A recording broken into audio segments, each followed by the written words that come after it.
Well, good morning, and once again, happy Independence Day weekend. Today is beginning a brand new month for us, and so we have a new series, a new theme for the month, and it's called Getting Your Ducks in a Row. How about that? Over the past 6 months, we have been building the foundation for our new life by design, and we've explored how life works and how thought creates our experiences and how we can consciously cooperate with this brilliant spiritual system that we live in to bring our lives into better alignment. Now it's time to start thinking about and bringing in this design, bringing it into form. It's time to make conscious choices, to align our thoughts, our actions, and to commit to creating this life that reflects our highest vision for ourselves. Our message today is discovering freedom in wholeness. We're going to dive into the beliefs that Ernest Holmes, the author of The Science of Mind, stated to the young churches of religious science back in 1927, a long time ago. The story goes that he was approached by a reporter to interview him about this thing called science of mind. What is it? And so he asked Ernest, he goes, "What do you believe?" And Ernest, being thoughtful, said, "You know what? Let me condense those ideas for you and get back to you tomorrow." And he did. And what he came back with were 12 principles of the science of mind that he thought were the most important. We have adopted these in Centers for Spiritual Living as our declaration of principles. We did condense two of them into one, so we have 11 principles now.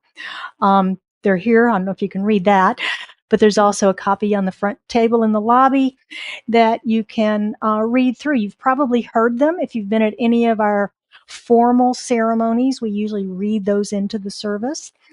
But today, being Independence 250 for us, we're going to talk about freedom.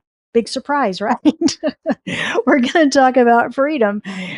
And this is where Holmes specifically said, "We believe the ultimate goal of life to be a complete freedom from all discord of every nature, and that this goal is sure to be attained by all." So what's he talking about? Why was this sentence important enough to him about the foundation of the science of mind that he included it in these principles that he gave to this reporter? I think that it speaks to the core optimistic philosophy that is the science of mind. That idea of hope is attainable by all. And it also suggests that suffering is temporary and that every human being will eventually be free. So what does the science of mind mean by temporary? Is the Grand Canyon temporary? Is my hangnail temporary? I hope so. Am I temporary? Holmes states in the Science of Mind text, all form is temporary, even though it lasts for countless millions of years. Any given form comes and goes in a process of time, for any given time is temporary. So yes, he seems to suggest it's all temporary. Now, the Grand Canyon has taken a very long time to construct itself, right, with the Colorado River. It's been standing for a very long time since then. It's probably going to last through our lifetime. And yet, every day it's changing. Through the process of time and erosion, it's changing. Temporary. Illness is temporary. Our bodies heal. We see it with colds and bruises and scrapes, mosquito bites. They all heal eventually, don't they? We see it with healing from a surgery, something major. Our body heals itself after that. Broken bones knit themselves back together. They heal themselves. Even diseases like cancer have been healed. Everything is temporary. So if that's true, can we release our attachment to negativity? Can we look at that also as temporary? The bad things that we see, the things that we don't like, the things that are negative, can we look at those as temporary too and not get so caught up?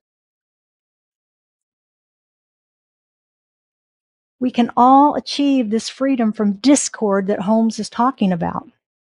Now, he's talking about things like sickness, poverty, and fear, but I think he's also talking about the conflict within us, within our own thinking, where we have these negative thoughts that are not in alignment with the truth of our being, of who we really are.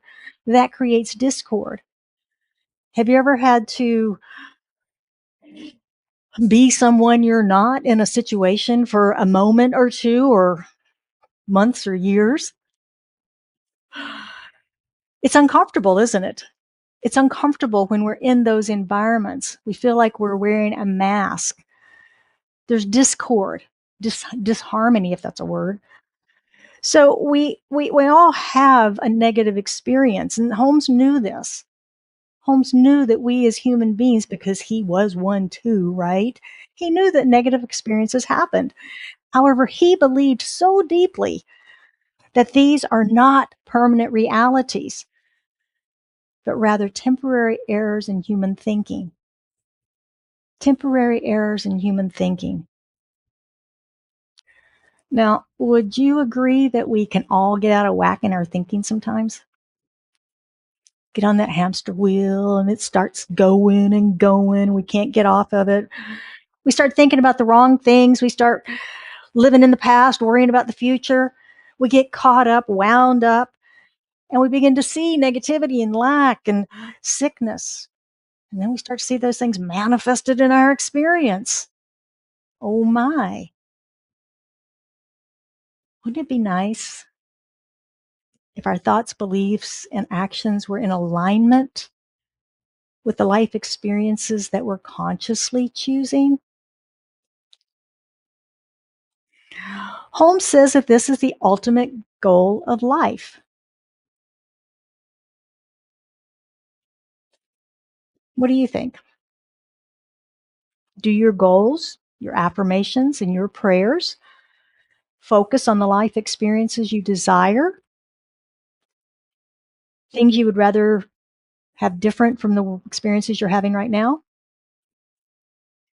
The prayer requests that I receive are typically that. They are a desire for a complete freedom from some specific discord in our lives. Maybe it's in our relationship.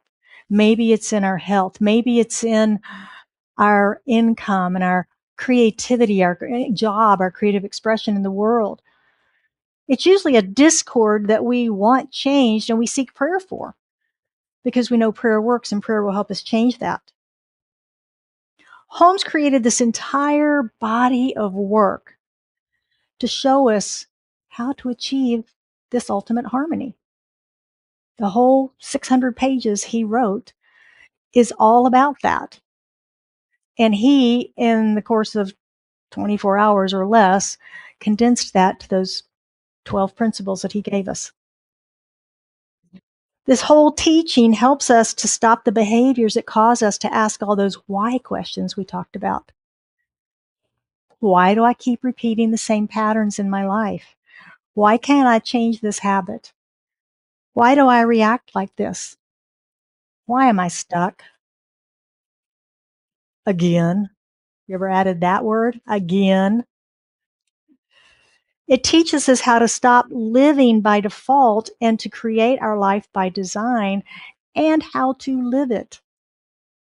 On the front cover of some of the editions of Science of Mind, it's a philosophy of faith and a way of life, a way of living. And it really is when we put it into practice. We see that life is evolutionary, that it is forever evolving in that upward spiral we've talked about this year.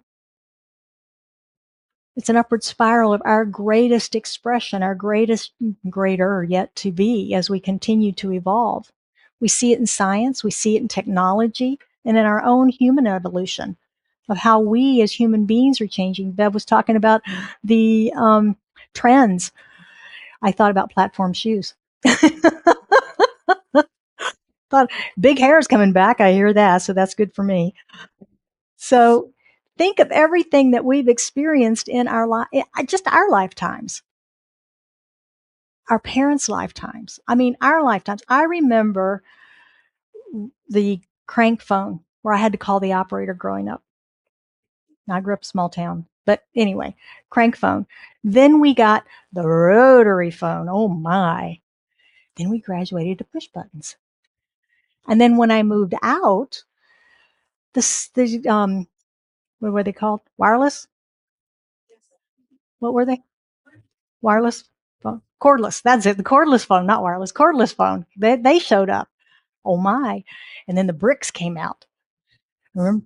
Yeah, the bricks came out. I remember the first bag phone I ever saw. I thought that was kind of the cool thing, right? Felt like James Bond was in your car. It was a bag that sat on the console. I said, going, what? But the brick phones came out. They didn't last very long, and then the flips and all that stuff. And now we've got these handheld computers in our hands, right? Just in our lifetime. Our parents and our grandparents, my goodness. Have you seen the latest thing just this month that has happened? University of Minnesota. The scientists there have just created the spud cell. It's not a potato.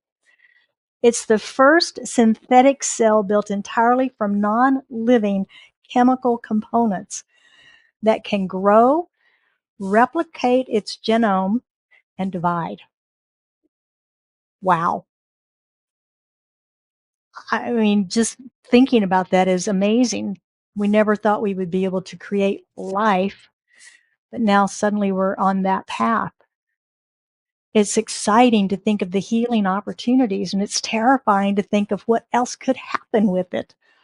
Kind of like AI, right? The good and the oh my gosh. Things are constantly changing. That's the one thing we can be sure of. Things are constantly changing, usually improving. In the Hindu tradition, it's the destruction and the creation. The destruction and the creation. It is forever going on. It may look like we take one step forward and two steps back, but could it be that life is moving towards a state of complete physical, mental, and spiritual wholeness? Is that the trajectory that we're on? Or are we destined to continue as we are? Have we really grown at all? We look around our world today and it's easy to believe that we're stuck or going backwards. But then I hear a story like I did yesterday. Cracked my heart open. The guy reported that he was driving down Highway 80 or whatever it's called, 89 up in Prescott. And as he came around the corner, he saw smoke and a little fire and noticed that a car had stopped. And so he pulled in behind it. And there was a woman and two teenagers out trying to put out this fire. They had come upon it as they were driving and stopped, got out of their car, and they had a shovel and they were trying to shovel dirt and put this fire out and stop it before it took off. And he happened to carry a fire extinguisher, so he got out of his truck with a fire extinguisher and was trying to put it out. Well, the winds were up and it's getting ahead of them. Other people began to stop. And suddenly there's a group there that is putting this fire out, and they eventually got it put out. And it just touched me so much. The goodness, the care, the compassion, the kindness, the community, the willingness. When we see so many of our firefighters that are busy right now with these huge fires, that Sedona fire, and these people took it upon themselves to stop, to get involved, to stop something that could have been a catastrophe had it taken off. I mean, you can see how dry everything is around there. So that really touched my heart and reminded me that there is goodness, and good people everywhere. We just see too much of the negativity, don't we? Excuse me. Splashed across our screens, those little handheld things that we carry. Just too much of it. There is good out there, and we need to focus more on that. I sometimes think science of mind needs a devil. Now, something that we can save you from. But we don't teach that doctrine of damnation. We don't teach hell. So don't worry about any of that. We do teach you salvation, that your salvation is your own. Your salvation is you. It's also possibility of your ruin. You get that choice. That is one of the freedoms that you have as an individual, as a spiritual being. There's no outside force doing anything to us. Now, some people run away from that in this teaching because they go, oh, I don't have anybody I can blame? Wait a minute. I need something I can blame for all this stuff. Nope, sorry. The only thing we need to be saved from is our own negative thinking. So, the part of Holmes' statement that says this goal can be attained by all, that's his belief in spiritual evolution's guarantee that every individual will eventually discover their natural alignment to divine harmony. It's not a matter of if, it's just a matter of when. So when we boil this down, it's about changing our mind, isn't it? Holmes believed that the universe is governed by mental law, core teaching. And as we learn to align our thoughts and heal any discord, the outer conditions of our lives begin to reflect that freedom. The many principles and practices that we teach in this center, and you've experienced most of them this year already as we've gone through these first 6 months, they are the foundation of changing your thinking. If it's really true, what Holmes says, that the goal is freedom and it can be attained by all, this is our year to attain it.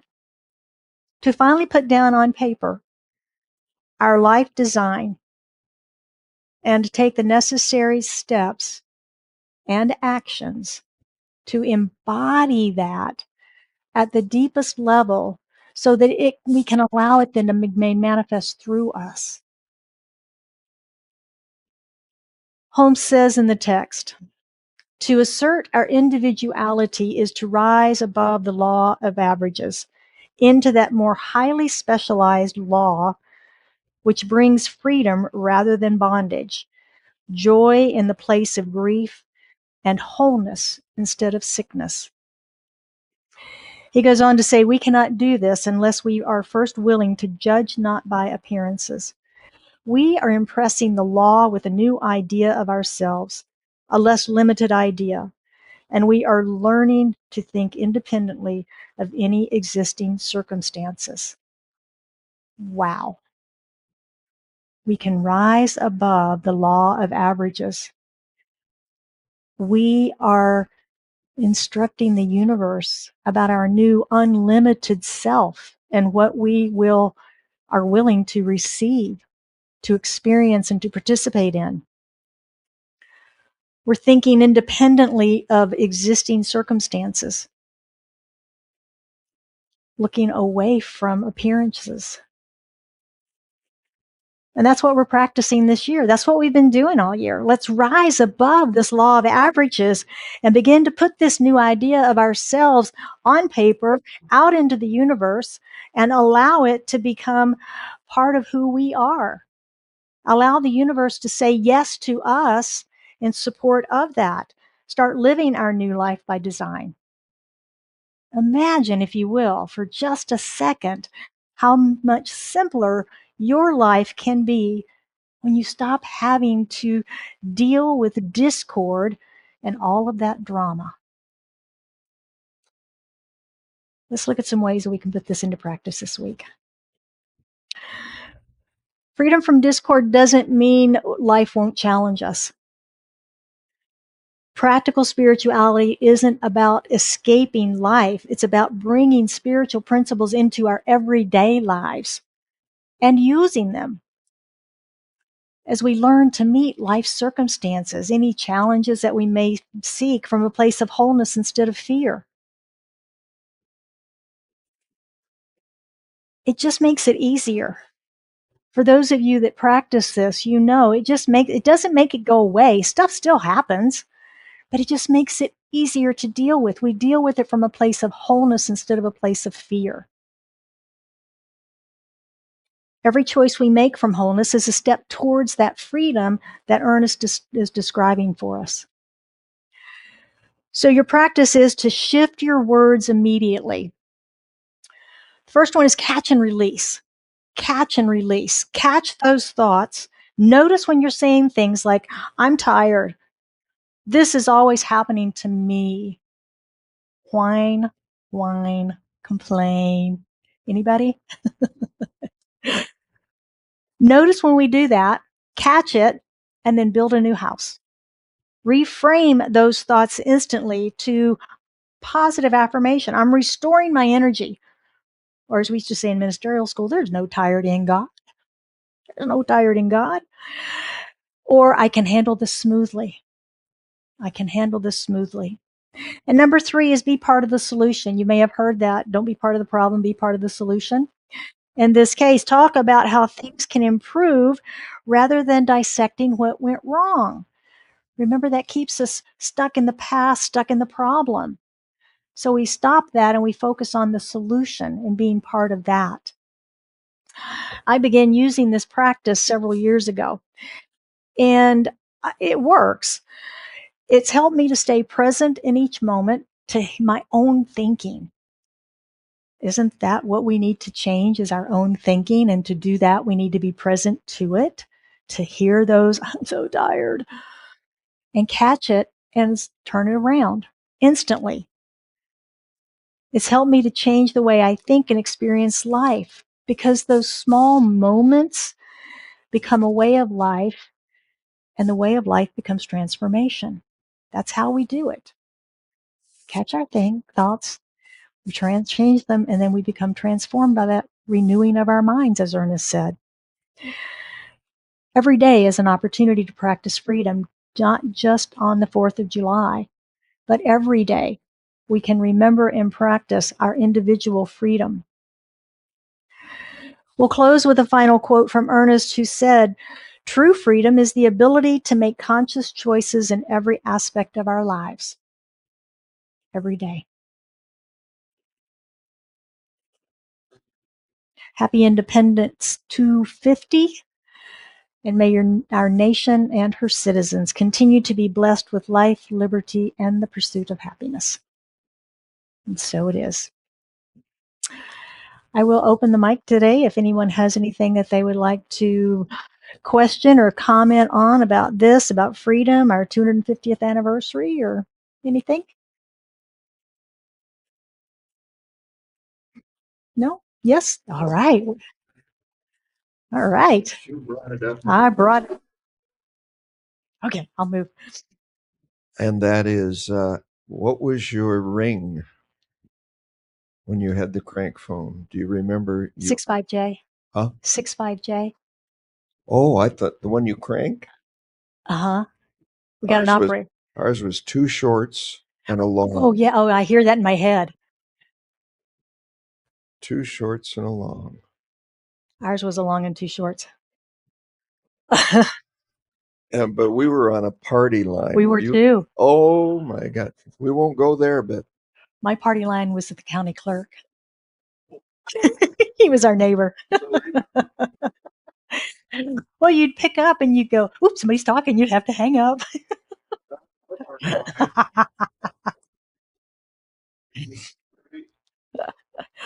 Yeah, my brother used to pick it up and go, "I want to talk to my granny."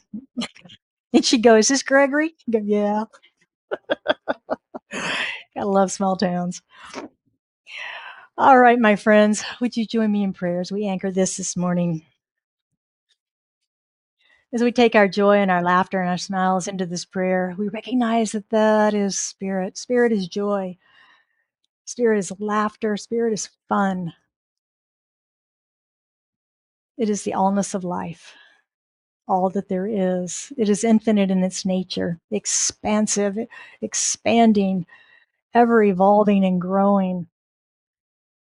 It is love that is unconditioned, pressed down to overflowing in, through, and as all of its creation.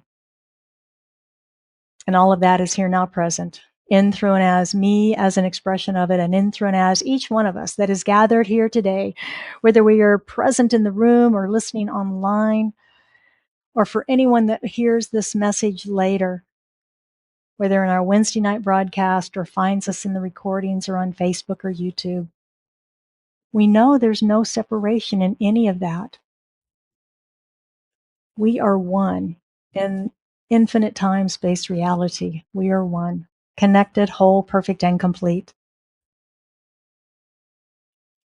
And so as I imagine in my mind in this moment the unity of our entire planet, not just those in this small corner of the world, but on our entire planet, the oneness, the wholeness, the unity of us all. I speak my word for it all, knowing that love permeates all, that peace, wholeness, joy in the small things, the big things, joy in the act of living, that we as a human race simply choose to be and exercise our freedoms and simply to love one another, that great commandment, love one another. So I bless all today, all in this community, all in our city and our state, our nation, and around our globe. As we just lift them into the consciousness of this prayer, into our loving presence, into our awareness, and allowing our love to encircle and enfold them wherever it may be needed today, in, through, and as every heart, every soul, every mind.